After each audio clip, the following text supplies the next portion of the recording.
Everything you've heard about the KISS years and the KISS stage shows and the spectacle is true. It's not a legend. We're going to show every new band how the big boys do it.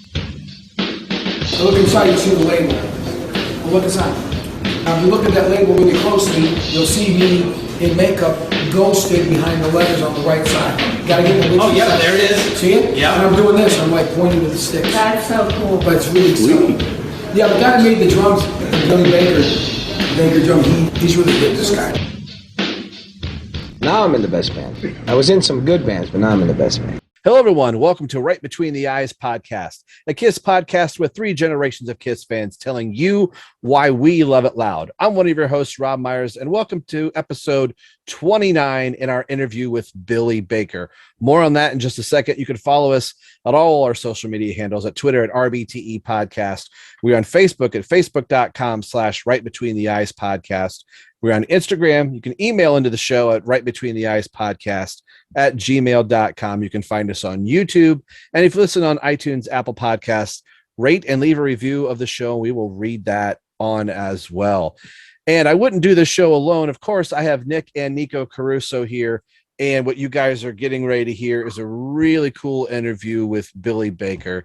So a little preview, guys. How are you doing this evening, and what can the people expect to hear in just a few minutes? I'm doing great. And this is really a thrill because I feel like that we are talking to someone who is truly a part of history.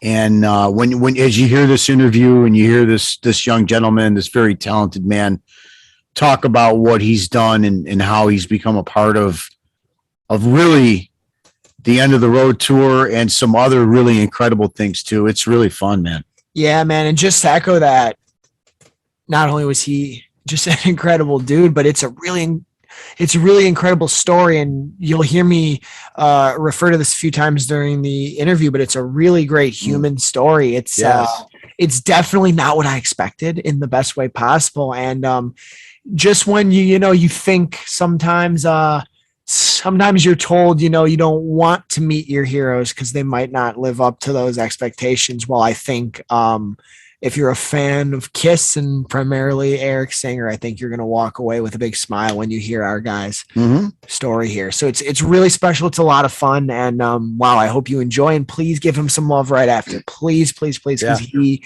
deserves every ounce of it. And I'll put his information. He's got his Facebook, and then I'll put his company's website you can go check out as well. So without further ado, this is Billy Baker, who created many of the kits that you have seen on the End of the Road tour and a KISS Cruise kit, and you'll hear more about this. So without further ado, here's our interview with Billy Baker. 3, 2, 1, Baker. So I figure we'll just kind of talk about how you got started with Eric and KISS, obviously, and then maybe back up a little bit how you, as a fellow drummer, I was like kind of geeking out with another drummer in the room, like where your drumming started and where you decided, hey, I'm going to do this refurbishing thing. Yeah, sure. Well, I guess I'll just give a little bit back, but I wasn't playing as much anymore, and I decided I've always been into customizing my drum kits. So around 2006, I just went in, and spent about a couple of years learning how to do it. I wasn't doing any jobs where I was taking any money. I just wanted to get to know what I was doing for about 2 years before I did anything like that. So then fast forward to 2018, one of my good friends, Mark Good, who 688 Drum Company out in Hendersonville, he, we always barter. And he was like, I've got all these fiberglass drum shells, let's trade some stuff. So he brought over a bunch of fiberglass pearl shells, and we did some trading, and I really wasn't even sure what was in all the what he brought over, but started going through it, and I was like, oh my God, I've got a complete Peter Criss, all the sizes, and I was like, so then the wheels started spinning, and then I was like, I've always been enamored with the 1975, Alive tour mirror ball kit that people played. I mean, it was just, I mean, we all were, I'm sure, you know, any drummer I talked to, they were like, yeah, that was just, you know, so I was like, I wonder if I can do that. I wonder if I could, it was almost like, you know, I wanted to see if I could do it. It was like and then once I kind of like found the material and kind of got into, I started of course with the smallest drum, which was like the little 6-inch concert tom, just to see if I could do it, you know. Yeah. And, I was out in the shop, my wife's on the deck, you know, it's a beautiful day. And so I get done with, I do it. And I'm like, oh my God, this is amazing. And I just took it, and the sliding glass door was still closed, and I just kind of held it up, and she was outside, and her eyes just went. And that's the, oh crap, now I got to do them all. Yeah. No, you're exactly right. I was just like, you know, because I knew how much work it was going to be. Yeah. You know, so then I'm like, and it, you know, and it wasn't going to be cheap either, you know. So I was kind of like, you know, and I just something inside me just said, I've got to do this kit, you know. I've got to see it all the way through. So I just started, like, you know, I would do like a couple drums a week. You know, I've got like a day gig where I'm, you know, I've been in the, you know, doing IT stuff for about 25 years. Cool. So, you know, I'm suit and tie Monday through Friday. So on the weekends I get home and I you know, I run to the shop and you know, do what I love to do with the drums. And so about every week I would do a couple of the mirror ball drums, and I just, you know, I'm just posting on Facebook, and, you know, anytime I post on Facebook, I'd get like, you know, 6 likes, 10 likes, you know, it was just like, you know, it wasn't like I was even, you know, noticed at all, you know. But what I guess somebody noticed, because, you know, by the time I got done with the kit, it was finally done. I posted a picture, and literally it was about 15-20 minutes later, I got a thing through Messenger from Eric, and it said, this is Eric Singer, this is my number, call me. And I was kind of like a little skeptical, you know. I was going to ask, Howard's like, sure, you're Eric Singer. Yeah. It's like when Paul reaches out to me on Twitter. I don't know if you've ever had that happen to you. It's like the fake Paul Stanley. Oh yeah, no, I've had that happen to me. it's funny. Like, He's like, hey, thanks for being such a big fan. I love you. And we have 20,000 for the rest of the tour. Exactly. Yeah. So, I knew a mutual friend, Jimmy Clark, who is Lars Ulrich's drum tech. He's from Cleveland. Eric's from Cleveland. Him and Jimmy kind of, you know, teenage year, maybe later, I'm not sure, but at some point in their life, they hung out together in Cleveland. And so that was the first thing I did. I dropped his name, and I was like, hey, you know, I know Jimmy. And he's like, Jimmy Clark? Oh yeah, we grew up together in Cleveland. So then I was like, oh, this is really happening. Wow. So he basically, he goes, what are you gonna do with that kit? And I'm like, well, you know, the Chicago drum show's next weekend. I'm going to take it up to the Chicago drum show. I'm going to sell it.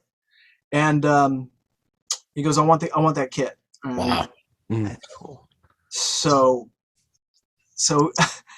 we talked, you know, after that, and I was like, you want it? He's like, yeah, I totally want it. I've got to have it. And, you know, we just chatted for like about an hour.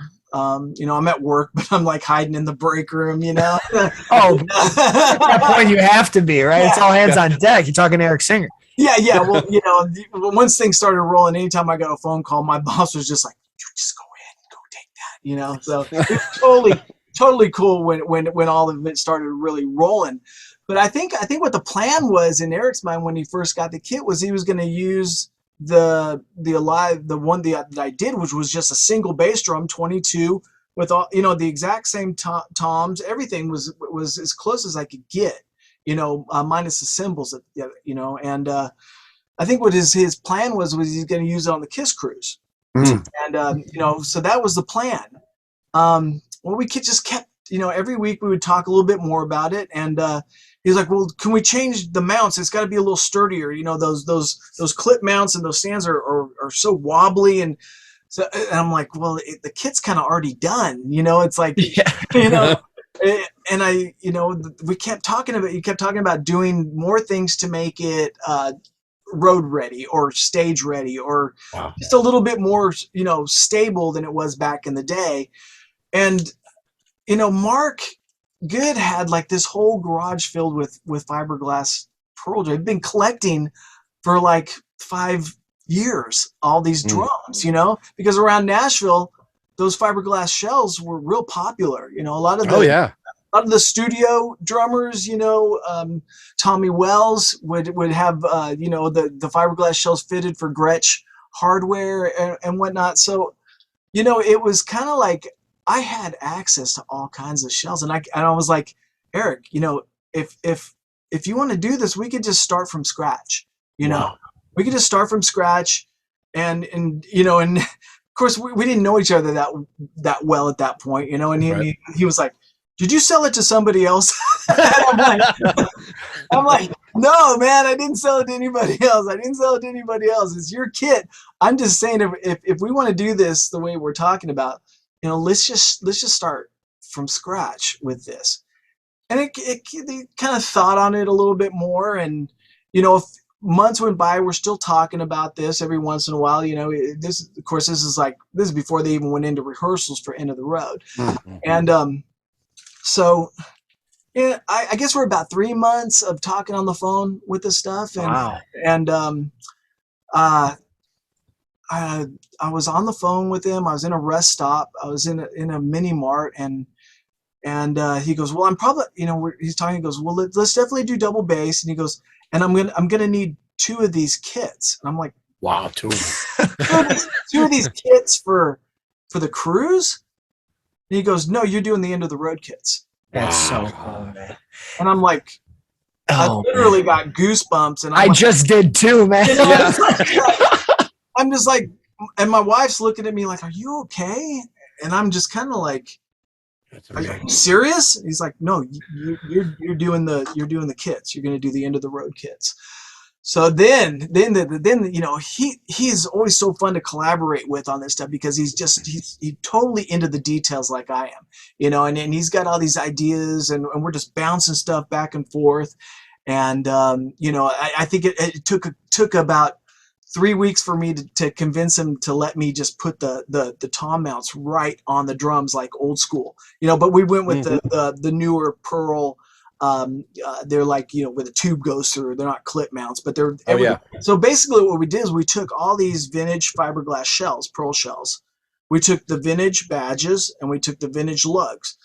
Everything else was supplied by Pearl. I was going to ask, do they send, like, once the kit's getting built, does somebody like Eric go, okay, I need X number hardware, and then the cool thing is I live right in Nashville, and Pearl's right here in Nashville, and I know all those guys. So once me and Eric were talking with his artist relation guy at Pearl, he gave me the green light just to call him and keep contact. That way he could stay busy doing what he's doing. Gotcha. I could focus on the kit, and it's about 10 minutes from my house, so I could just drive over there at any time. That's amazing. Yeah. Right now, I'm really jealous. I'm just going to say that to be. I'm going to go run down to Pearl real quick as I'm looking at my dealer guy going, how soon can I get a stand? Well, that's going to be 2 or 3 months. I'm like, oh, yeah, you're killing me.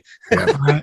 Well, what I think is the coolest part of this too is just the trust and the relationship that formed between you two. Like, it wasn't, I was wondering if it was like when he got in contact with you, then he had like an assistant or someone else who was like handling all the information and was the one talking to you, but it wasn't. He was really a fan, and he was right there with you. And then he allowed you and gave you that trust to collaborate with him, which I think was so cool, and really let you really guide that ship at times, which is you just don't. I feel like you assume that wouldn't happen, and that when these artists and celebrities reach a certain level, that they're not concerned about, trying to be that hands-on with someone. But it's so cool that a Facebook Messenger and 3 months on the phone with Eric Singer, and then a connection at Pearl, just walking down the street and having those be on the End of the Road tour. It's a very cool human story.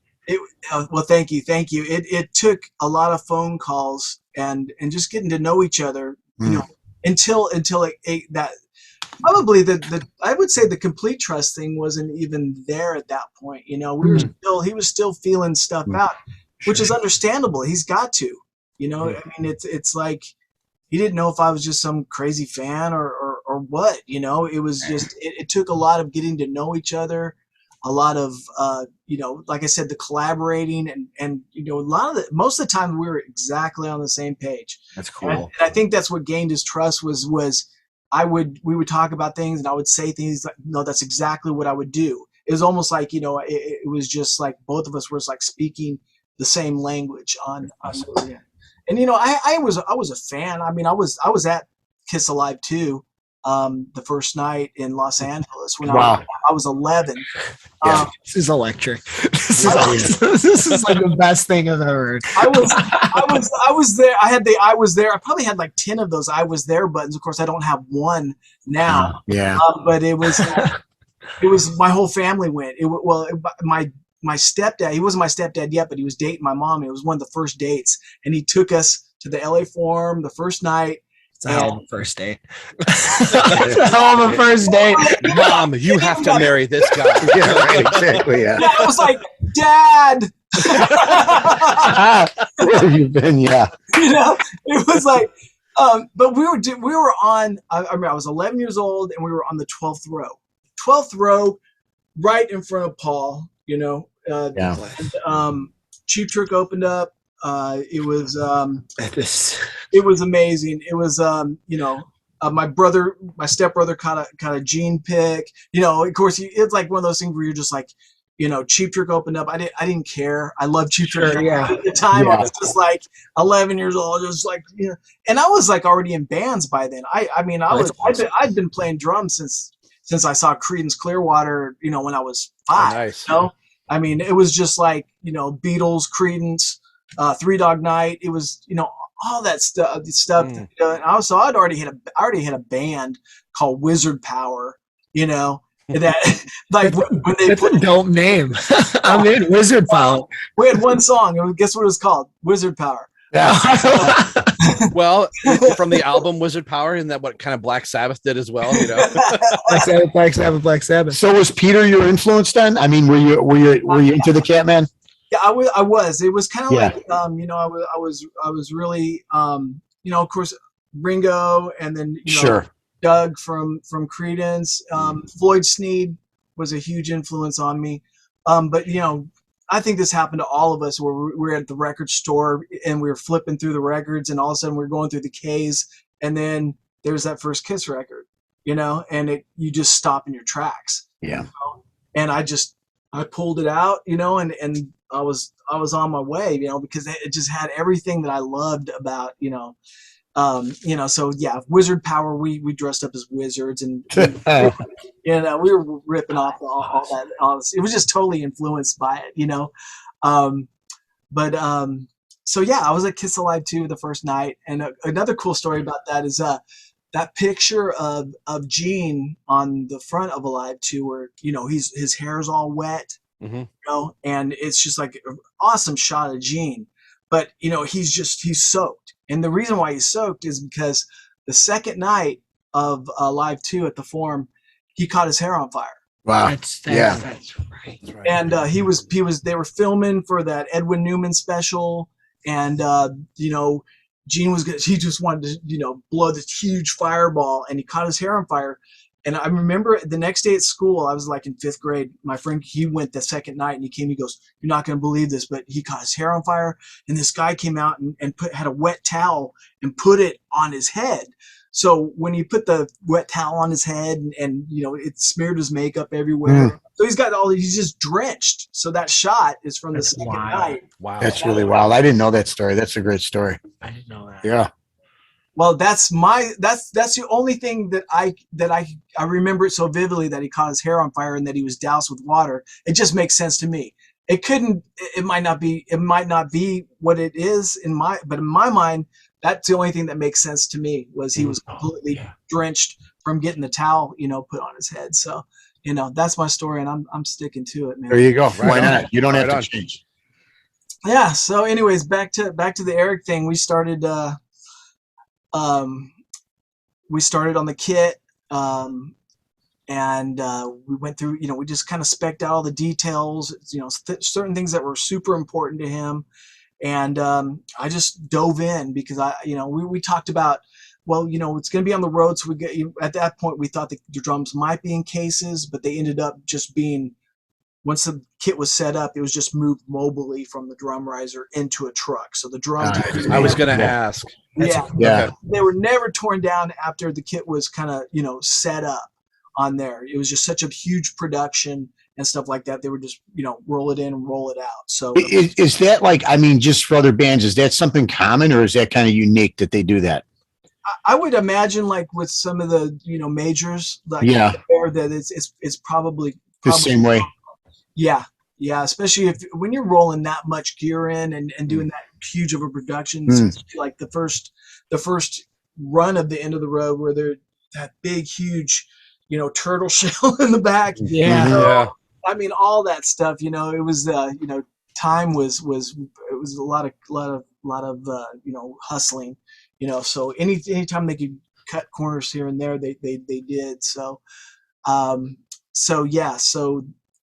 I remember, I mean, there were so many details, and he was so focused, and he was so into what we were doing, because it was almost like, I'm sure he would tell Pearl or somebody like that, but the access of having somebody a phone call away all the time that you could, bounce the ideas off of and stuff like that, and we did it all the time.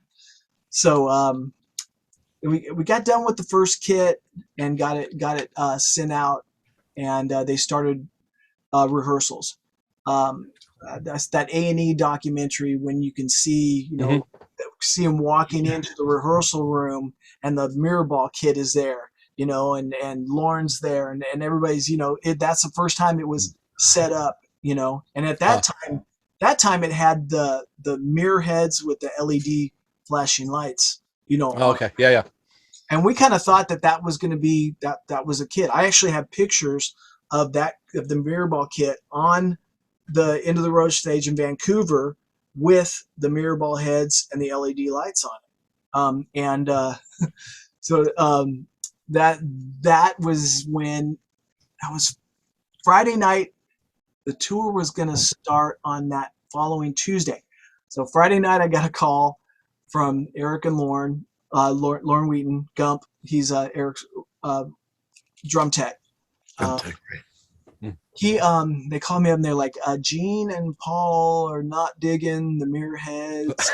Oh no! It could have been the production crew, the production company, but for some reason the lights and the LEDs were reflecting off of those mirror heads, and it was distracting. It was like it wasn't gelling with the whole vibe of that stage, design.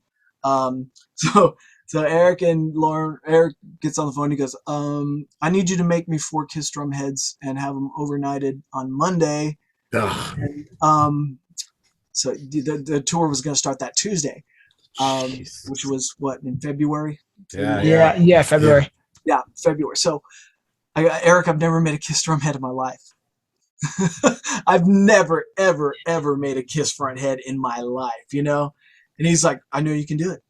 You can. Wow. Do it. He's like, you're the only person I know that at this point can do it. And we're like, well, what do you want? He goes, I want the old school silver glitter, with the black outline. We got so much cool. The whole cool thing with Eric, it was a tip of the hat, man. He was all about a tip of the hat to Peter on this. That's pretty cool, That's man. cool.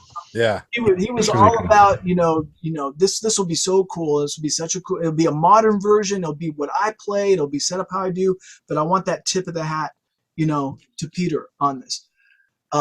So I spent Saturday, brainstorming on how I was going to do these drum heads, and I'm stressed out, man. Oh man. No, I mean, Wow. yeah, I can only imagine. It's Saturday. I mean, it's Kiss, right? It's like even like sign companies aren't even open on Saturday, Yeah, there's no right. So I can't, do you guys have time for me to kind of explain how to do Yeah, this? absolutely, man. Well, I want to know how you pulled this off. Yeah. So basically, I came up with the idea. I contacted a friend of mine that had a vinyl printer, like for signs and stuff like that. He was out in Murfreesboro, and he saved my ass. But basically, I came up with the idea, and I do graphic stuff, for my company. So I've got that kind of skill too. So I was like, if I do the black outline in the just a regular, decal vinyl, and the pearl up there, then my idea was I could go in Photoshop and grab the inside of the letters, print them out, and I had my wife run to Hobby Lobby, and she found these, 8.5 by 10, 8.5 by 11 sheets of chunky silver. It's almost got like a canvas backing on it, Okay. It was freaking perfect. I mean, and it just like, you guys seen those front heads, the way that those LEDs just eat up the lights, and it just goes crazy. So she brought it home. So I printed out the inside of the letters. I straight edged them, cut them out, glued them onto poster board, cut them out again. Now I've got like a solid K, solid I. The S's are different, so I had to mark one with a 1 and one with a 2, so I knew which one was which, because the S's on the logo are not identical. They're completely different. So then I would take that and I would flip it upside down, turn put the silver glitter facing down with the back up, flip the letter upside down, and then trace it on there, straight edge the letters out. So now I've got my inside, chunky silver glitter, and then I double-sided taped them, and then inset, which was like, I'm holding my breath. Like, once it's on there, if it touches touches the decal stuff, the whole thing is done. It's done. So I'm like taking my, time. I'm about to go, and then I'd stop again and breathe, now I'm pretty fast at it. But then it was like never, anytime you've never done anything, and then the more times you do it, the faster it gets. So I get it in. I get the first head done, and I'm freaking almost in tears because it looks badass. It's just like it looked so freaking good. So I just went ahead and got them done. Actually, there was two clear with the ones that he actually ended up using, and then he wanted 2 black ones with just the silver, and then the silver outline.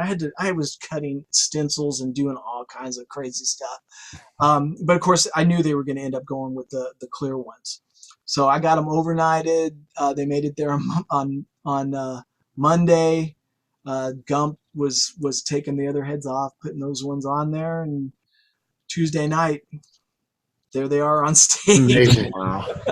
That's rock and roll, man. That's rock and roll. No one would know that. Like, nobody knows that the drum kit on that first show was just finished the weekend prior, because of you would just assume that stuff was done so far in advance, and with how detailed they are, and like how they plan and stuff. That's really a great story, Billy. I mean, unbelievable. Well, thanks, man. It was, but when I say they got everything up with the drums and everything, and the front heads just weren't gelling. So, it's like one of those things where you look back on it now and you're like, I mean, I could have said no, but I just couldn't, man. I had to go for it and do it, and now I'm glad I did. Yeah, you're part of history, man. That's amazing. I mean, honestly, without you, right? That kit's not done. It doesn't look as epic as it does. It's amazing. It really is, dude. I mean, congratulations! It's testimony to your talent. Yeah, and all of us for our love for this band. Oh yeah. Well, I definitely had a love, the love for the band, and to actually be pulled in at this stage in the game was pretty damn cool. I kind of, I lost interest. Probably, I was going into like my teenage years, and then the Kiss Me Sa Phantom came on TV, and I saw that. I was like, I'm done.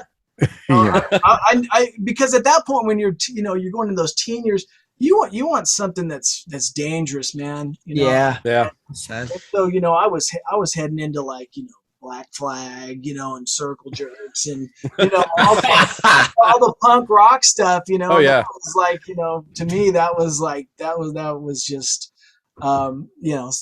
And of course, then a few years later, Motley Crue came out, and then I was pulled back into the You were whole pulled back There you into go. it. pulled Yeah. back into the metal scene. Saw Looks to Kill video, and I was just like, what the hell, this is. But I always liked that kind of band where I always just liked the 4 strong members. I mean, it started with the Beatles. It was like, Yeah. and Kiss. To me, they kind of modeled themselves after that with the 4 singers. And Yeah. everybody singing on the albums and stuff like that. It was kind of, it was very, very strongly influenced by that. They thought that stuff out. I had a question. So in a when something like this happens, which I can't even imagine, so I'm trying to process it here. Like, when was the moment, or was there ever a moment when you were creating these where you're like, holy shit, I am like, these will be the drums for the End of the Road tour? Like, or did it ever hit you, or was it not until you were there and you saw it and was like, whoa, I don't think it still has hit me. Okay. It probably won't hit me until probably when this is all done and I'm down the road and I'm sitting on a porch somewhere. It'll probably hit me then. Yeah. But it even when I went to the shows and I saw it up there, or the first night in Vancouver when I'm like watching on YouTube. I mean, I was ecstatic, and I was like a kid, and I just couldn't believe it. But at the same time, it sometimes I think about it, I'll just be driving by myself, and I'm just like, holy shit. Yes, that's awesome. See, that's what I was wondering. You're like, oh. It's still every bit of it blows my mind, and I just, I don't know. Is it destiny? Is it something bigger than that? Is it just luck? Is it, I don't know. Yeah. I don't know. You talk about all the details that Eric had of being a drummer myself. Like, first time seeing the kit, I'm like trying to find high res pictures of it and looking at it. And I'm going, those washers are green.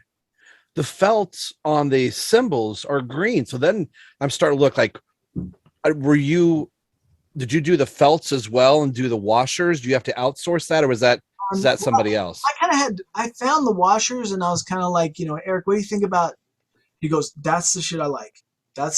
He goes, nobody will see it but me, and he's wrong. But you thought, This dude saw it. He didn't care. See, he didn't even care he just liked it because he's into it, Mm-hmm. So he he sees a little thing that and then he was like, well, what if we do green washers? And I was like, well, there's a few companies out of there, but I think right now, it's just red and blue. And I said, but I know there's a company in the UK that makes white felts. And I go, I'll just try and dye them, so bad idea dyeing. I was going to say that. So I found I tried like 6 different greens until I found it had to be the right green, because we could have used some of those other companies out there with that had different type of greens, but he was like, no, it's got to be the same green, that it's got to match. It's all got to go, so I finally made found the right dye, made a dye bath. I did one, just to see just if it would take, and it took, and I was like, all right, we're off here. So I just put them all in. I mean, I'd had tons of them. The thing was, it was like the middle of winter, and these things wouldn't dry. Oh yeah. Dry. I'm talking 2 weeks later. Oh no.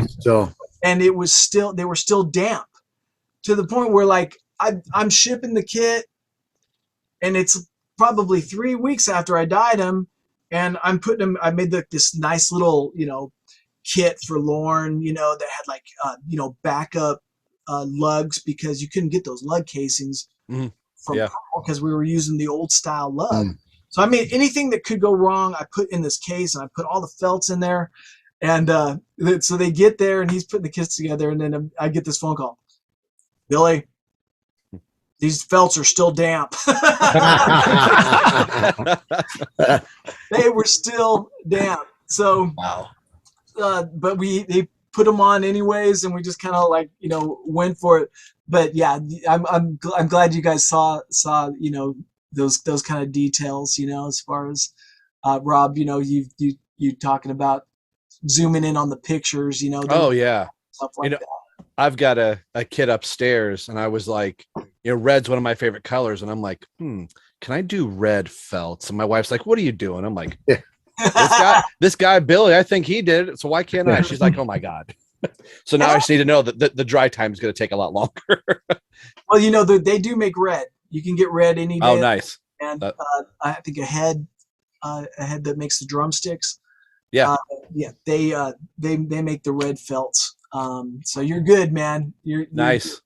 It's so funny because, we were talking about doing, he was like, I've got red felts. He had some of the head ones. Maybe we'll put red felts, and then we're like, no, that's Gene's color. It's like stuff has to be like, kind of thought out. So the second, if you guys don't mind, I'll just go into the second mirror ball kit real quick. Sure. Yeah. Go right ahead, my friend. We were like, okay, well, let's do another one, but this time let's do it all double headed, because we did the first one was Concert. all concert toms, Right. Which I freaking loved, man. I love the two center concert toms. Nobody was expecting that. Nobody, was expecting that, that kit to come out with all concert toms on there. It was just another, tip of the hat kind of deal. But he decided to do the second kit all double headed, and so I was like, well, I got the idea. I resined all the 6, 8, and 10. I resined all the holes in there, and then I drilled them for the center snare drum lug. So it was cool, man. The 6, 8, and 10 all just had single lugs in the center. Okay.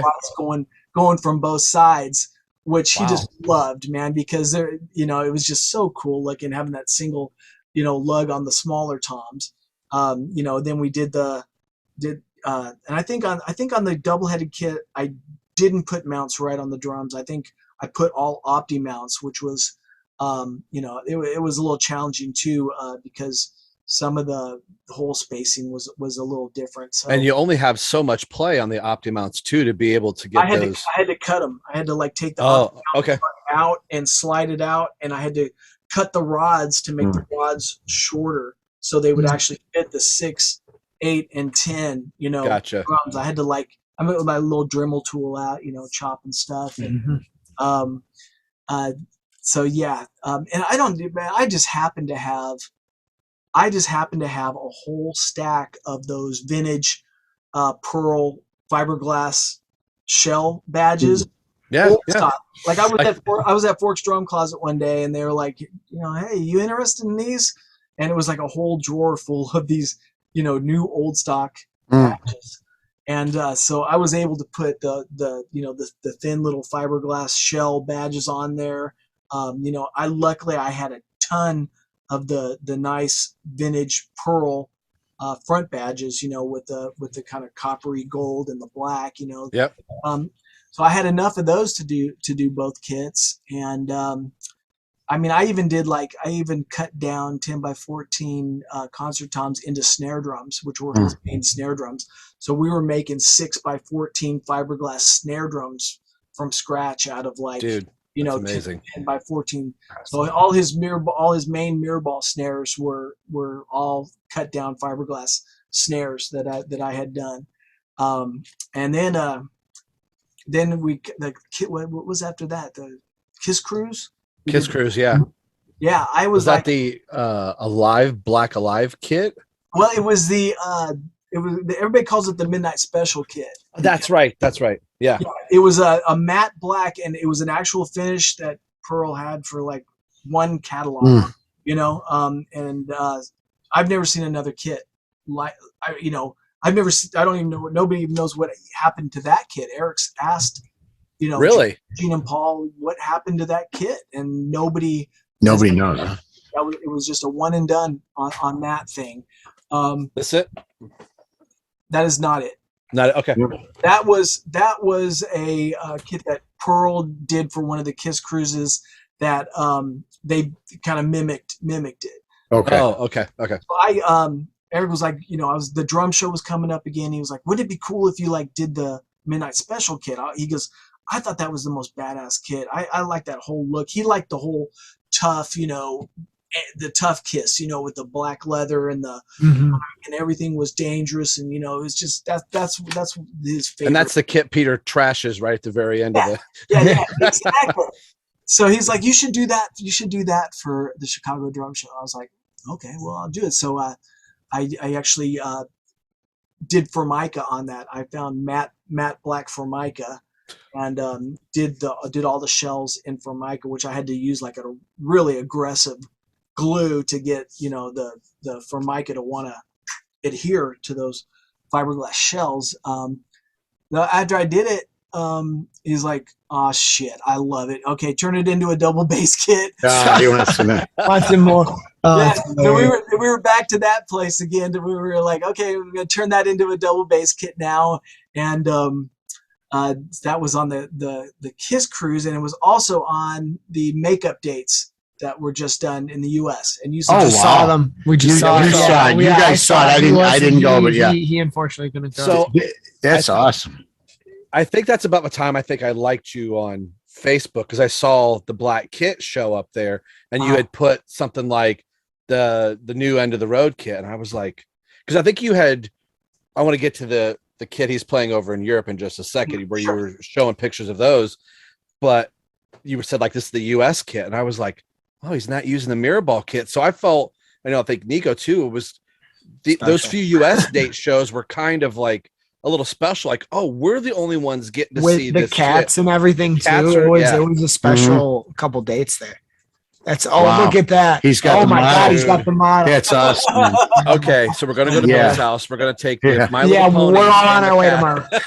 Look at this little guy. Look at him. It was like I got two sizes. You got two of those. Oh, that's beautiful. These are the prototypes right here. So this Midnight Special replica was what you guys saw?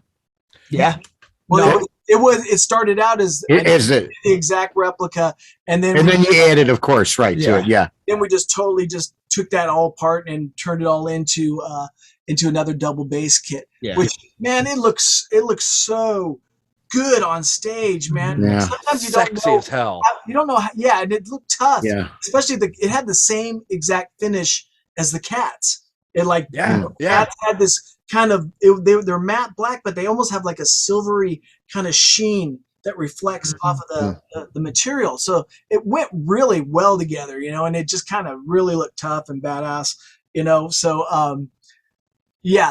and I'm sure that kit will make some more appearances because he loves that kit. He just loves it. Well, the reason why that kit was in the U.S. is because there was 3 tours going on or getting ready to happen at the same time. So Mirrorball kit went to South America. Well, the matte black kit was in the U.S. makeup dates, and the Chrome Crocodile kit was already on a boat going to Europe. So there's 3 kits, moving at the same time, which is why we had to have 2 Mirrorball kits at one point, because one would be going to a different continent, while they were doing, here. So we had to have two Mirrorball kits going at one time, although they were slightly different, which is cool. They were, yeah. And then halfway through the tour, we switched the 2 center concert toms to double headed. So we had almost like a pert kind of, 6, 8, 10 concert tom, 14, 15 concert tom. And then the 12, 13, 16, 18 were all double headed on the main Mirrorball kit. Just because the concert toms are not the easiest, most responsive drums to play. You got to work a little bit harder, and you don't get back kind of when the feel of that nice little bounce back. You almost have to play into them. And although I one thing I did notice on the Vancouver show, and I couldn't believe how these fiberglass drums sounded just like the old live albums. I mean, it just had that sound. The first time he went to the, all the way around the drum, Yeah. I was like, there it is, man. There's that sound. Yeah. And it's the fiberglass drums. It is unique. You are absolutely correct about that. There's nothing like that on those live albums. Yeah. And It's I just really, heard really it. special. I was just like, I just couldn't. Yeah. I was hearing it again, Yeah. So I was like, yeah, we did it, man. So, yeah. So that was it. That was kind of like we conquered fiberglass. And at that point he was like, okay, now we need to do a phenolic kit. Phenolic is a resin. It's like a brownish kind of reddish kind of resin material that Pearl made shells late 60s. Oh wow. Early 70s. I didn't realize they were that old. It was called President Series. Yeah. Is what it was. So and it was a little bit more available in Japan and Europe. Actually, when we finally talked about doing a phenolic kit, later on in the tour, it took me a year to mine all these drum sizes.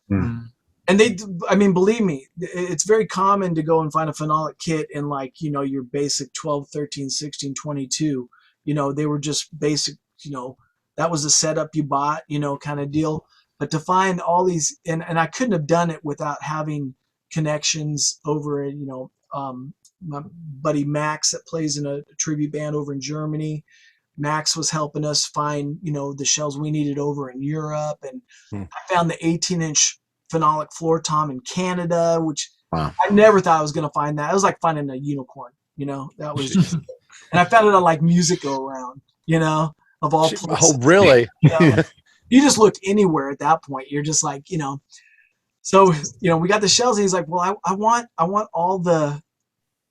the diamond shaped President Series lugs. And I want the President Series badges on these too. And I'm like, dude, I mean, at this point, I'm like thinking, are you just trying to stump me? Yeah, right. How much can I get out of this guy? You found the unicorn, and now I want a griffin. Yeah.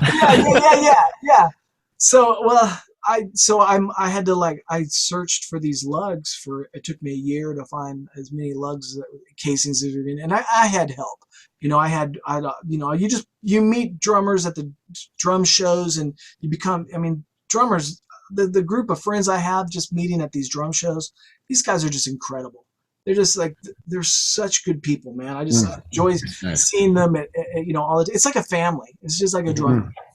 And so everybody's searching for me, and it's just it was amazing. We ended up getting more than I actually needed. But the badges were going to be a different story, because there was absolutely no way I was going to be able to find 16 President Series badges. I had one. So I took the badge, I took silicone, I made a mold of the badge. And then I took resin, dyed it with black. Inside the mold, I would put the black resin in there. So now I had an exact replica of the President Series badge. All I needed to do was be able to find a way to get the chrome on the lettering. I took my grandfather's goggles, work goggles, magnifying goggles, and a chrome pin, and I hand painted every single badge. Wow. All the letters. My Lord. And some of that is tiny, dude. It is tiny. It is so tiny. Lord. I had a little tiny chrome pin with the smallest point possible, and you just barely let it hit the raised lettering until you get it in there.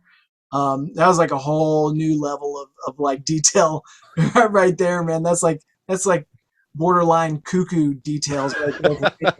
But patience. What patience to be able to do that, right?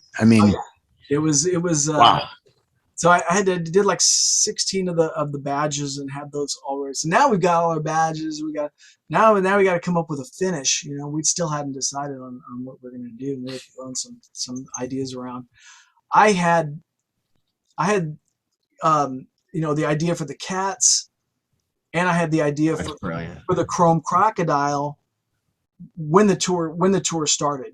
I mean, I was throwing this stuff. He was like, I didn't show Eric the Chrome Crocodile because I really wasn't sure if he was gonna like it, and it was kind of like one of these things. Well, maybe I'll do something with it later. But I found it, and I just sent it to him. When what I said, what do you think about this? And he's like, yeah, that.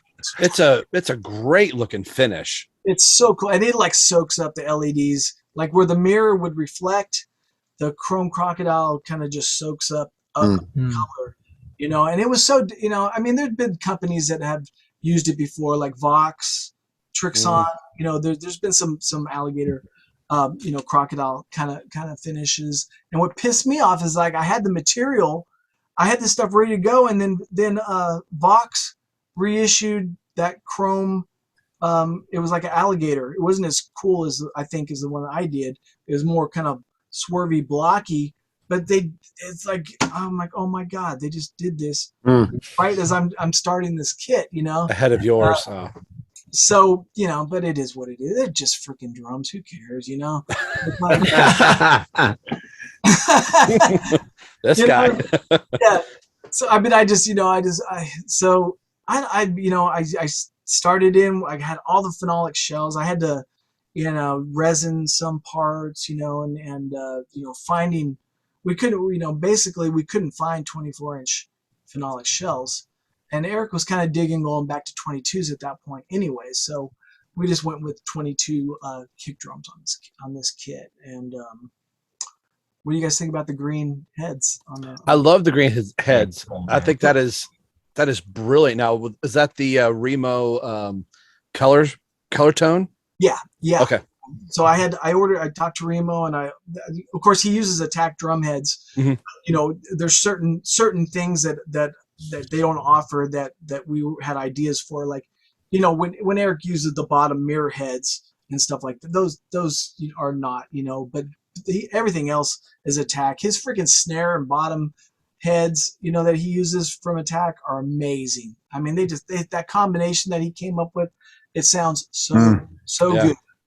So yeah, I contacted Remo, and they made me some drum heads without the big giant crown on them. Oh, that's right. Yeah. Because I couldn't have this big, giant, 1 foot Remo crown on there. So they were nice enough to help me out with that. But I had the idea for the green heads. It was just like, it never been done before, but I needed something this time that was going to make all that stuff jump a little on the front head. You couldn't just do a black with with the glitter. It would just get lost into the green. So I kind of came up with the idea of doing a double outline on the Pearl logo and the KISS logo, to where it was black and chrome on the outside. So I think it's like the first time that's ever been done on like the KISS logo on the front head, was having a double outline. So now you got the chrome in there that ties in with the chrome on the crocodile, and it makes that contrast on the green pop. Mm-hmm. And because if it was just a black outline, you would have just saw the inside letters, and it wouldn't have looked right. It would have just it would have been completely messed up. So it worked, and we went old school, President Series Pearl logos on there. Eric was like, I gotta have those, man. I gotta have those on there. So yeah, those turned out so cool. I was really proud of those, because you just don't know until you get it on there. Oh, dude, as you should be, because they look fantastic. So I wanted to ask you about, Rob actually did some of these details with the whole on the tour. If someone could acquire one of the snare drums, right? Mm-hmm. So how many of those have you made? I've made 90. Jesus. Wow. We were guessing, what was our guess? 50? Our guess was 50. Yeah. Our guess was 50. I hit 90 last month, and I'm going to be doing 10 more. So that'll put me at 100. Wow. Jeez. I mean, I went through, I didn't even know that was a thing, because I had no idea. I was looking at stuff. So I was searching like Eric Singer drums or whatever, Pearl. And then I saw this website, the ericsingerdrums.com. And I was like, I've never seen this. Is that his new website? I think I actually bought his ESP album off that Mm-hmm. green vinyl, and I started scrolling through, and I was like, stage played drums. What's this all about? So then I started going through, and I was like, holy crap, honey, come check this out. And she's like, you can close that page. Yeah, close that page right now. So the thing I think is super cool, and I want to, if we could take a little bit more of your time to talk about that, is that you made your own badge on the inside of the drum. So Nico, I probably don't know this, but inside of the Pearl drums, which I've got one of Eric's snares here from Pearl, is on the inside. You get this That's sick. Pearl logo in here. You can see Eric's signature here, but yours actually says Baker Drums on the inside of that. Did you obviously make that as your own? That was I mean, you would not believe how cool he is to me. That's amazing. That was Eric's idea. He was like, I want your name in there. That's so cool, man. So he of course it has to be, Pearl's got to be on there, and so I designed that inside little sticker that went on the inside. So I made it, it's got a nice picture of Eric that's kind of ghosted, and then it says Pearl, custom built for Eric Singer, and then it says by Baker Drums at the bottom, and it's got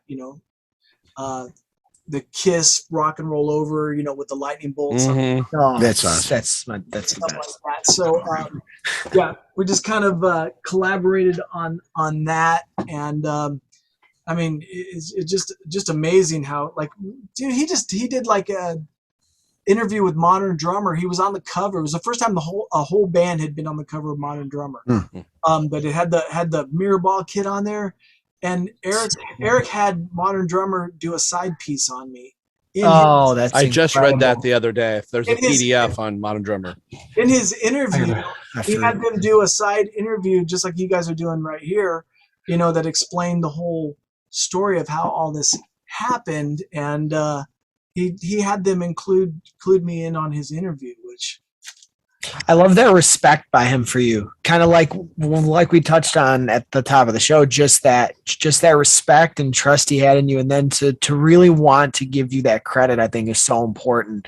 Once again, it's just a really cool human story. And now, I mean, those drums are going to live on, because of the impact that not only the tours had, but that interview, them on the cover, what we're doing right now, which is really, really cool. All from a fake, but he slid into your DMs, quite literally, and look at what it led to.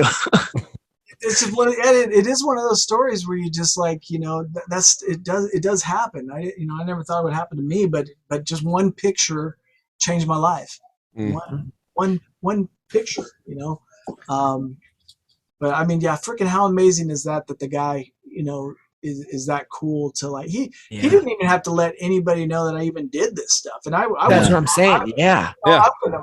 I mean, another thing that kind of like the trust thing and everything was, I sat on this whole secret that I didn't, leak anything that I was even doing this kit for over a year.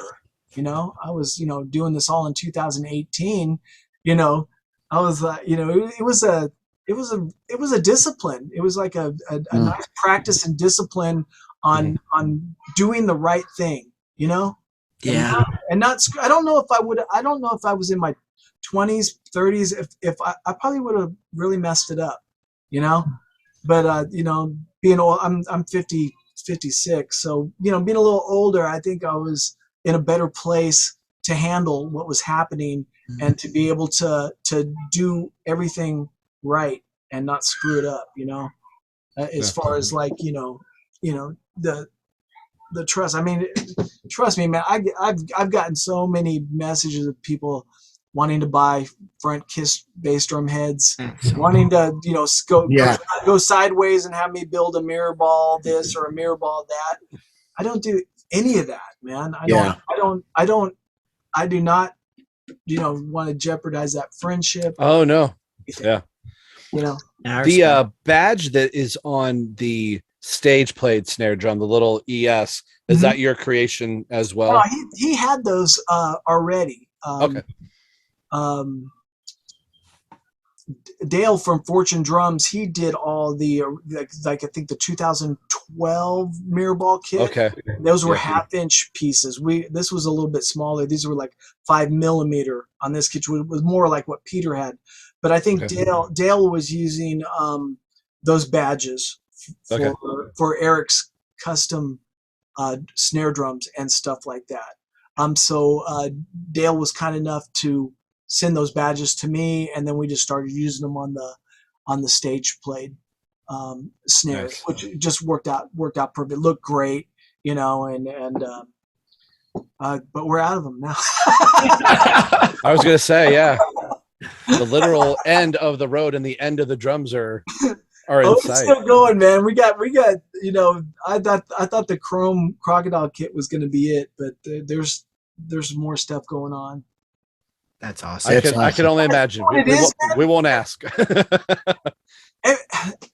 Everybody's just having fun, man. Yeah. Everybody is enjoying this as we keep coming up with ideas and the cats. Hell yeah, let's add some cats in there. Let's it's just having a freaking blast. Oh, I love it. And they're having a blast, Right. And why not, right? I mean, let's go out with the biggest bang possible. They really are enjoying it. They really are having a great time, and So you've gotten to meet. Have you met everybody in the band? I can't say that I mean, I've talked with Gene. Yeah. And, we had a funny conversation. My wife, of course, she's just a social butterfly. So she's talking, and they're talking about grandkids, Yeah. He's completely, after the show, got pieces of confetti stuck all over him, blood everywhere, and he's sitting there talking about, grandkids and things like that. He told my wife, he goes, "You dress like Cher." He goes, I should know. Yeah, he knows. Yes. So, it was, but I've run into Tommy just backstage, a couple times. Super nice guy. Paul, we were on stage, me and Eric in Indiana, one of the outdoor venues, and I had like some black chrome mirror. And so we were like thinking about maybe doing another kit and, in the black chrome. And so we're standing there, we're holding it up, and like somebody's right next to me. I just felt that somebody was there, and I just turned, and Paul's just standing there, he's got his arms crossed, and he's doing one of these things. He's like, almost like, who the hell are you? He's kind of eyeing me up and down, and Eric goes, we're just talking about, what do you think about this? And he just goes, it won't look any different under the lights than that kid that's already there. And that was it. The Star Child spoke. And if I would have been a little quicker and I was a little bit kind of like, holy shit. Yeah, sure. But if I was a little quicker and on my game that day, I would have looked right at Eric and I would have gone, I told you. That's some credibility from Paul there. Oh, That's pretty cool, man. So you looked at Paul and been like, same. this guy. Yeah. Have any other bands reached out to you? Any other? I mean, if you could say. I mean, if you can't. Yeah. I mean, Ludwig contacted me for the Chris Stapleton tour. Wow. Oh, wow. So they were going through some personnel changes in their shop, and so it would have been really difficult to do a custom kit at the time. So they contacted me about doing. You guys know the Buck Owens guitar, it was a red, white, and blue acoustic. Yeah. They wanted the kit to match. They didn't want sparkle. They wanted it solid. So we went back to Formica for that. So for Derek Mixon, who plays drums for Chris, which was just on this last tour, I did like a 3-band, which was 3 individual pieces of Formica. It was cool. He went with concert toms, even on the floor toms. So 13, 16, 18 concert toms. Oh, wow. So I'm dealing with 3 pieces of Formica that not only the seams have to go around and match up perfect, but they're concert toms. So the bottom seam had to go around, and match up perfect. And you know, that was another one of those things where I was just like, oh my God, what have I gotten myself into? Kind of thing. But you know, I pulled it off, and Ludwig had sent me like a matte red and a matte blue, but they sent me a gloss white, and I was like, well, this is different. I just thought that was what they wanted, so I just did it. I should have questioned it. I didn't. I just, well, hell. And Derek picked up the key. He goes, well, that's supposed to be matte too. So I had to do the whole thing. I had to do the whole thing again. The whole thing over. Kind of thing. So, but that was kind of cool, because all of a sudden I was like, you know, I wasn't pigeonholed as the blingy mirror ball drum guy. Yeah, you got to kind of expand. Now I got Chris Stapleton, so now I can say I do Kiss to Chris Stapleton. I mean, that's pretty broad right there. Yeah. That's I mean, you got Kiss and Country. I mean, That's come on now. That's a pretty wide range there, man. That's cool. And that was another. Derek Mixon was just awesome too. Yeah. You know, Ludwig was like, we could send this up to a place up in New York and have it done. He's like, I want this dude in Nashville to do it. And because he's in Nashville, Derek's in Nashville, Chris is in Nashville. Chris is a big drum guy, tons of drum kits, old vintage stuff. So, I mean, he met me 2 times and stuck by me on, you know, me doing it. So, you know, and he friggin' send me a message when they're coming to Nashville. He goes, I want you to come to the show. But my grandkids were in town. I couldn't make it, but you know, that was pretty cool that he remembered, and kind of, you know, so a lot of good relationships, a lot of good guys. I've been doing stuff for Tommy Clufetos. Oh, nice.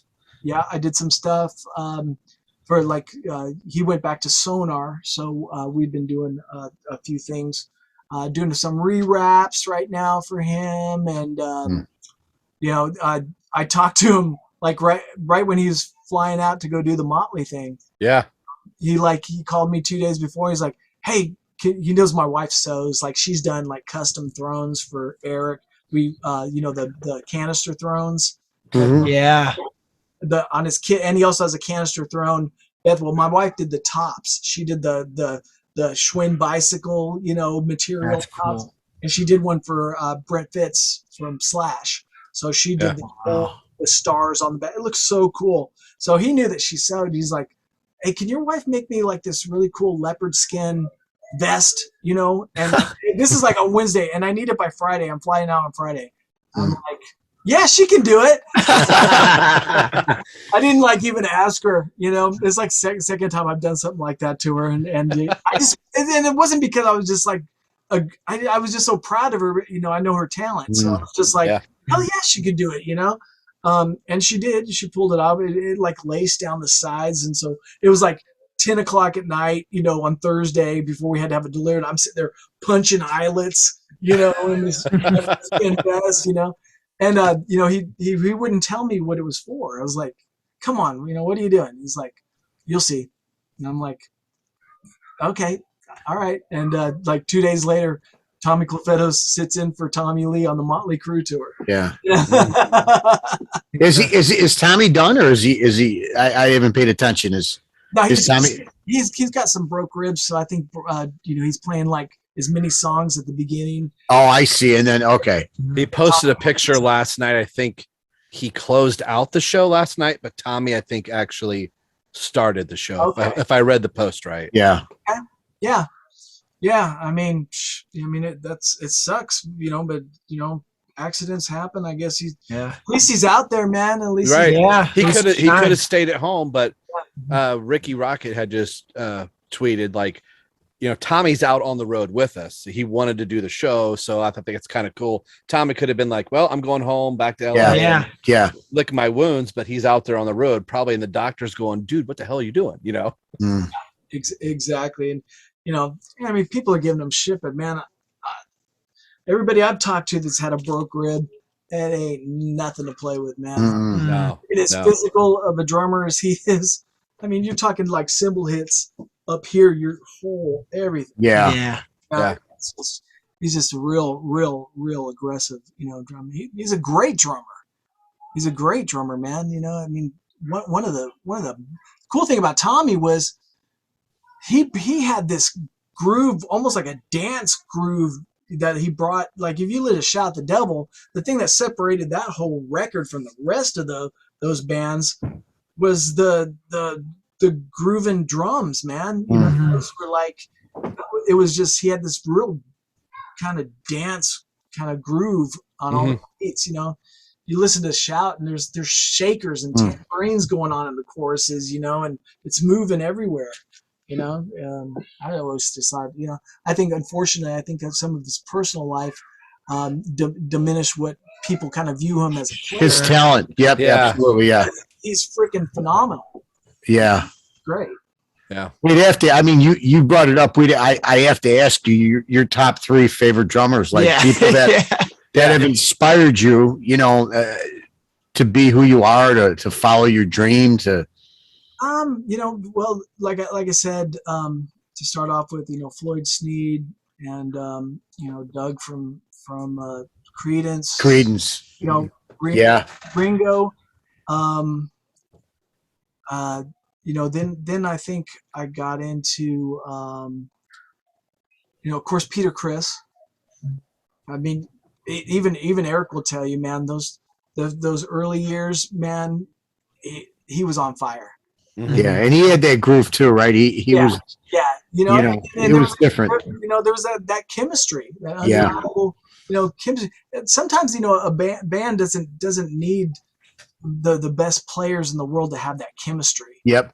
You know, I mean, Poison individually, probably not the best, but you get them together, and you get that drive that they had, and the chemistry, you can't touch it, man. Yeah. I searched my whole life to be in a band. I finally had one like in the early 90s called Valentine's Saloon. We had that chemistry. And I could care less if I didn't sell 1 million records, but I just knowing that I had that. You know? That's a hard thing when you play with that guy and you're like, oh, the guitar sounds so good. Okay, now we need to find that guy that does that on the bass, and that guy. It's so hard. Like being in bands myself, you'd play with a couple guys, and then you start going, he's going to leave. Well, why is he going to leave? Because he has it, and we don't have it. Whatever that thing is. It's so hard. You get to that point where you're like, all right, the rock and roll fantasy is over. I need a real job, you know? It's a gel thing, man. And you know, people don't realize how important that is. I think sometimes, you know, like I said, you don't have to be all the best musicians. You can get in there, and if you have that magic, it can be undeniable, man. It'll just. But like looking to the future, we always talk about, you know, is rock dead, or, you know, we know our guys are keeping it going, but like, who are these drummers now, right? Like, it's like there really are no bands. There's some bands we follow, but like who's going to carry the tradition on here? Well, I mean, we're at that age where it's not our time. No, it's not our time. They're probably out there, and we are just so out of the loop. We probably don't even know. That's what you like to say, right? Yeah. I'm not. I plead the fifth on that one. Well, we saw Eddie we saw Wolfgang Van Halen play. I don't remember who his drummer was, but he was great. But I should know that. But he was terrific. Well, that's the tough thing, man. You know, we all grew up in an era where before the internet, you know, there was a mystique. We had rock stars. We had the Steven Tylers and the Joe Perrys and the Zeppelins and the Queen. We had those guys because you couldn't. They were untouchable. They were rock stars. Right. That mystique. You know, you read about them in Hit Parader and Rock Scene and Circus Magazine. You know, that was the only outlet you had. You know, you weren't watching them. You know, you couldn't talk to them on. That would be unheard of. You know, you didn't see reality shows with your rock stars on there. Yeah, no. Like that. It was like a thing that allowed people to create that thing, that aura about them. You know? That's how Kiss was able to pull off the so true. No pictures without makeup kind of thing for so long. You know, there just wasn't this big, huge, you know. I mean, thank God we didn't have cell phones back when I was doing all this stuff, man. You know, too much incriminating. Right. Good Yeah. Lord. I did so Yeah, much shit. God, I would have got grounded so much. yeah. Look at this. I'm setting the swing set on fire. But then you have to relive it, man. You're like, Yeah. Oh, yeah. oh man. Yeah, right. After my formative years. I mean, like I said, I was in a band at the time I was 11, but I left off with Peter Criss, Bunny Carlos, Clem, Yeah, Cheap Trick. Yeah. Clem Burke from Blondie, Oh, yeah. David Robinson from the Cars, Wow, those are some good guys you're pulling out. Roger. That don't get a lot of accolades. They're not like in the forefront with the Neil Pearts and the Yeah. Stuart Copeland and Well, I always Yeah. I like song players. I Yeah. was never a like. I don't even like. I never sat down and just played drums by myself. yeah, I had to be in a room playing a song, or it wasn't. I wasn't Cool interested. to hear. Yeah. I liked coming up with cool drum parts that that brought the song some personality and stuff like that. But so those were always my favorite players, were the guys that played for the song, and David Robinson from the Cars. You listen to those first two Cars records. Oh man, they're so good. So Unbelievable. Yeah, moving in stereo. It's I mean, thought out parts. He's doing these weird timbali hits and weird toms, but it's all brilliantly thought out. And then they went to the Lynn drum machine, and all that was gone. Yeah. Yeah. yeah. All that magic was just out the door. And that goes back to that whole chemistry thing and making that sound. Yeah, that's absolutely correct, man. We lost a guy we loved in Taylor Hawkins, right? Yeah, man. We've seen him live with the Foos a few times, Yeah, and he was legendary. he was terrific. He was a real force behind the kit, really talented guy, above and beyond that. But I love those guys that are like, you can just tell they're as big of fans as the guys that are out in the crowd, Oh, yeah, yeah. 100%. I love how they influence so many other musicians and artists to wear that on their sleeve and be Oh, yeah. be outgoing towards the fans and bringing Yes. making dreams and bringing kids up on stage and doing all that. I mean, it's that part of what's happened recently is really cool. That's what it's all about. Yeah, it's really, really cool for them to because I don't you can tell that they never lost that memory of what it was like for them at Yeah. concerts. It's almost like it's all right. It's right there in the forefront of their minds, and they want to just give it back, and have that happen. Almost like they wish it was them. They're doing it, wish that somebody would have done it to them back in the day. Oh, yeah. kind of things. Well said, brother. Well, Yeah. dude, this has been an amazing conversation. Absolutely. We don't want to take any more of your time. We appreciate you. Fine, man. I hope I doing didn't. this. I get on a No, No. It's- What's what podcasters do? We start talking about something and we just go and look at the No. clock and it's like, well, it's midnight. We probably should stop You guys asked talking me now. probably like 5 questions because I was talking so much. nah. No, Oh, listen. dude, you were. This is why we had you, man. This was a What a blast. story! It was a story. It was great storytelling, and it was great.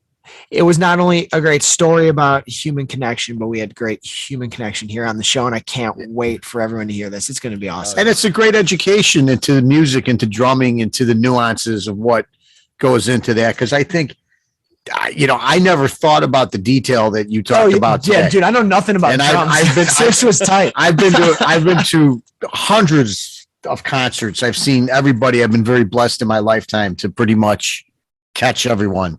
And it was a real thrill and just so interesting to talk to you today. I really, really thank you so much. I'm glad we made it happen, man. Yeah. Now I you wanna- talk about a Chicago. Is there a Chicago drum show every year? Mhm. Oh, there is. When it is it in May? Is that? It's in St. Charles every May. Oh my God, we're That's gonna where have to your come and sister see it. lives, My yeah. sister lives in St. Charles. Yeah, St. Charles is awesome. Yeah. it's a great area. So you come up for what, a few days or? Yeah, we meet. Yeah. We meet.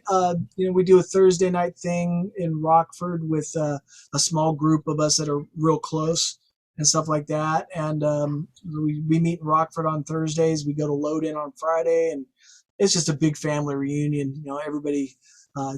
At this point in the game, me and my wife, we're not going up there to turn a profit or anything like that. Yeah. We just go up there to see everybody, and That's we cool, man. set up a booth, and we have like a lot of, because of the KISS thing, I have a lot of people come by and want to ask questions, and they're interested. There's a lot of Eric Singer fans come to the Chicago Drum Show now. Well, my son's going to save up some money. Yeah, we'll Right? be there. Yeah. And we're going to come see you we're going to come see you next year we because got a Music City Drum Show in July 9th and 10th. So that'll be the second annual. I keep trying to, of course, the end of the road's going a little bit longer than it was supposed to, just because of the, COVID. Yep. A couple of years that all that stuff happened. But Eric's been trying to make it to one of these drum shows. boy, that would be something, Rob. And another, You'd have to come on. You'd have to come here. I'm a hop skip. I'm just down in Ohio. I'm Yeah. well, he was so cool. He's like, if I can make it, I'll just come and hang out in your booth. And dude. that's That's cool. incredible. I mean, That's come on, incredible. man. He's just Oh gonna. man. We could all buy a snare and we'll just pass it around, Rob. Yeah, You could have it on one month and no one We'll send it to each other back and forth. We've got me and him. We have a lot in common, and it's not just drum stuff. I mean, we both like vintage stereo. Oh yeah. That's Are you awesome. kidding me? Both like. I'm not into the watches. He's into the watches. We both like real mid-century stuff. We like muscle cars. So That's awesome. That's great. most of the conversations are just about what kind of speakers we're going to talk about, or what kind of turntable we're going to talk about today, and it's I kind of got him going down that rabbit hole, because Nice. I was into it, and boy, he dove in. Incredible, man. Well, before we let you go, if somebody decides, hey, I need these flames, or I need something done to my kit, where could people go to you to see your work and to see what you're doing? Well, I'm on Facebook like everybody else. I haven't quite grasped another social platform. Like everybody's like, you gotta go to Instagram, and I'm just like, I'm so busy. I'm having enough trouble just keeping up with everything on Facebook. I do have a website, bakerdrums.com. It was basically, I put it up there when all this was happening so I could get some merch out. I was top of the best. Right. Exactly, man. Gotta get some t-shirts out there and stuff like that. So my whole plan was to, eventually when I had some downtime, was to get some drums on there and, flesh it out with some workhorse snares that I could, crank it. As far as the custom stuff, I mean, I really like doing ideas that are in my brain. I like that way more than somebody contacting me and saying what they want me to make them. I like the whole creative process of starting the idea and fleshing it out and just, seeing it from the beginning all the way to the end, but it's got to be something that's kind of like in my head that I come up with, or I'm just not really that interested in. I mean, there's enough custom drum companies out there that these guys could go to and tell them what they want, to build, because I mean, I'm really just not about it's not all about the whole money thing, it's about it's like art to me. It's like, painting a picture. Oh, absolutely. And once you get done with the picture, you hang it on your wall and you're like, that's exactly how I wanted it to turn out. You have full control over it, and that's the part I enjoy the most, is coming up with the ideas and then, seeing it when it's done, It's art. Oh, yeah. It's like you said. That's what it is, man. That's awesome. Beautiful. Well, we appreciate your time, and this has been a blast. Like Nico said, I can't wait for people to hear this. And I had the idea, we haven't ported the show over to YouTube officially. This just may have to be a video episode as well. Just it's been a blast. Thank you guys so much, man. It was great meeting you guys, and keep me posted so I know where to go to laugh at myself. You got it. We'll do. We'll do. And we'll be in contact with you, because when you're this way, we definitely would like to come up to that show, and I think it'd be a good, just a fun time, just to check see that what out. it's all about. Yeah. The blast. Bunny Carlos is there. He's walking around talking to everybody. There's a lot of good, drummers, famous drummers. It's just a blast, but everybody's just hanging out, and it gets a little loud. Oh, of course, but in the best We wouldn't way, have it right? any other way. You know what I mean? Don't you know we love it loud here? Yeah, right between the eyes. Right. Absolutely. All right. On the behalf of Nick and Nico and our special guest, Billy Baker, I'm Rob. You've been listening to Right Between the Eyes podcast, 3 generations of Kiss fans telling you why we love it loud. We'll see you in the next episode, folks. Take care. Bye. You've been listening to Right Between the Eyes, a Kiss podcast. All music and sound clips belong to their respected copyright holders. No infringement is intended in any way by this show. It's used to enhance your listening pleasure and to make the show come more alive. So if Gene could not send his lawyers, that would be amazing. You can get a hold of us a few different ways. We are on Twitter at RBTE Podcast. You can find us on Facebook at facebook.com/Right Between the Eyes Podcast. We are also on Instagram and YouTube as well. You can also email into the show, and we will read all emails, and this will allow you to participate in the discussion. You can do so at rightbetweentheeyes@gmail.com. Get in touch with us. We'd love to hear from you. We hope that you have enjoyed this episode and hear why Kiss is still the hottest band in the world and why they still hit us right between the eyes. See you in a few weeks, Kiss family.